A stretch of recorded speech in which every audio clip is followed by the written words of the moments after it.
కాపు గడిచిన కొద్ది రోజులుగా ఏపీ పాలిటిక్స్ ను వణికిస్తుంది. ఇవాళ కొత్తగా వచ్చిన సామాజిక వర్గం కాదు. మరి ఇప్పుడెందుకు ఏపీ రాజకీయాలలో కాపు సెంటిమెంట్ తెరపైకి వచ్చింది? ఇప్పుడు కాపు సామాజిక వర్గం రెండు వర్గాలుగా విడిపోయిందా? ముద్రగడ సంతాప సభ సాక్షిగా తమ్ముళ్ల భిన్న స్వరం వినిపిస్తున్నారా? 2019 నాటి తెలుగుదేశం పార్టీ ఓటమికి ముద్రగడ కారణమేననే భావనకి చంద్రబాబు వచ్చారా? మరి తెలుగుదేశం పార్టీలో జరుగుతున్న అంతర్గత పోల్ సంగతేంటి? సొంత పార్టీ ఎమ్మెల్యేకు పిఠాపురం వర్మ కౌంటర్ ఎందుకు ఇవ్వాల్సి వచ్చింది?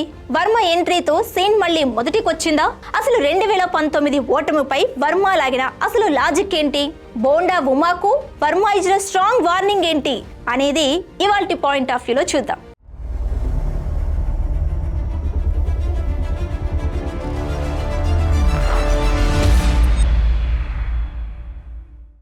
Hello, welcome to Khyati connects. నేను సిరి. ముద్రగడ సంతాప సభలో బోండా ఉమా చేసిన కామెంట్స్ లో ఎలాంటి పసా లేదని వర్మ తేల్చి చెప్పారు. 2019 ఎన్నికల్లో టీడీపీ ఘోర పరాజయానికి కాపు ఉద్యమం కారణమన్న బోండా ఉమా వాదనను వర్మ సున్నితంగా తిప్పికొట్టారు. అసలు 2019 నాటి రాజకీయ పరిస్థితులే వేరని ఆయన విశ్లేషించారు. అప్పట్లో ప్రతిపక్ష నేతగా ఉన్న వైఎస్ జగన్మోహన్ రెడ్డి ప్రజల ముందుకు వెళ్లి నాకు ఒక్క ఛాన్స్ ఇవ్వండి అని ప్రాధేయపడడం వల్లే ప్రజలు సెంటిమెంట్ తో ఆయనకు ఓట్లు వేశారని వర్మ లాజిక్ లాగారు. అంతే తప్ప కేవలం కాపు ఉద్యమం వల్లే టీడీపీ అధికారం కోల్పోయిందనే వాదనలో ఏ మాత్రం వాస్తవం లేదని వర్మ చెప్పే ప్రయత్నం చేశారు. బోండా ఉమా ఇలాంటి సున్నితమైన అంశాలను ప్రస్తావించి లేనిపోని వివాదాలను సృష్టిస్తున్నారని పరోక్షంగా చిరుకులంటించారు. ఇక్కడే వర్మ తన సొంత పార్టీ నేత బోండా ఉమాకు స్ట్రాంగ్ క్లాస్ తీసుకున్నారు. కాపులకు అన్యాయం జరిగిందని పరోక్షంగా ఉమా చేసిన వ్యాఖ్యలకు చెక్ పెడుతూ ఆంధ్రప్రదేశ్ చరిత్రలో కాపులకు ముఖ్యమంత్రి చంద్రబాబు నాయుడు చేసిన మేలు మరెవ్వరూ చేయలేదని వర్మ స్పష్టం చేశారు. అది ఒక నష్టం జరుగుతామని ఒక ఆలోచన వచ్చినప్పుడు నా వ్యక్తిగత అభిప్రాయం ఇది, పార్టీకి సంబంధం లేదని చెప్పి నాయకులు ఎవరన్నా సరే నెక్స్ట్ మనం మాట్లాడచ్చు. చంద్రబాబు నాయుడు ఒక్కడే కాపుల కోసం పెద్దపీట వేసిన నాయకుడు చంద్రబాబు నాయుడు గారు. అటు రిజర్వేషన్లో కానీ, ఇటు కాపు కార్పొరేషన్ నిధుల్లో కానీ, విదేశీ విద్య ఇవ్వడంలో కానీ, అలాగే స్వయం ఉపాధి యూనిట్స్ ఇవ్వడంలో కానీ, కాపు భవనాల నిర్మాణంలో కానీ ఎన్ని రకాలుగా చంద్రబాబు నాయుడు గారు మరి కాపులకి అండగా నిలబడిన నాయకుడు చంద్రబాబు నాయుడు.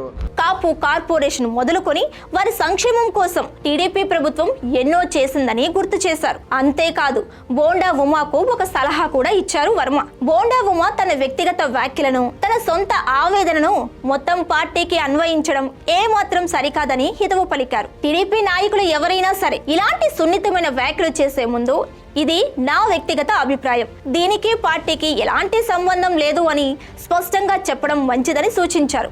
లేకపోతే పార్టీ మొత్తం ఆనందను మోయాల్సి వస్తుందని హెచ్చరించారు. అంటే వర్మ చెప్పిన ప్రకారం నేతలు ఇష్టానుసారంగా మాట్లాడాలని భావిస్తే నా వ్యక్తిగత అభిప్రాయం అని చెప్పి ఏదైనా మాట్లాడొచ్చా అని చెప్పే ప్రయత్నం వర్మ చేస్తున్నారా?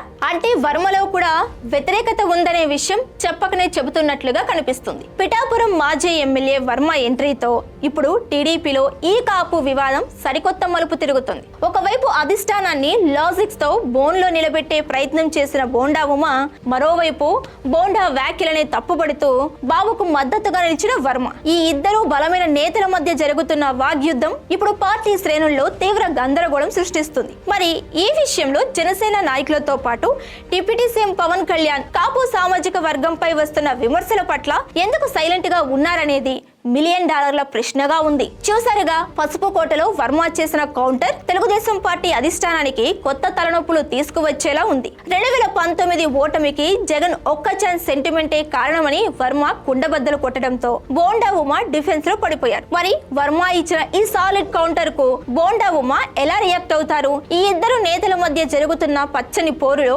ముఖ్యమంత్రి చంద్రబాబు నాయుడు ఎవరి వాదనకు ఓటు వేస్తారు? పార్టీ లైన్ దాటే నేతలకు వర్మ వ్యాఖ్యల ద్వారా అధిష్టానం పరోక్షంగా చెక్ పెడుతుందా? ఏపీ పాలిటిక్స్ లో ఈ ఎపిసోడ్ ఇంకెన్ని సంచలనాలకు దారి తీస్తుందో చూడాలి.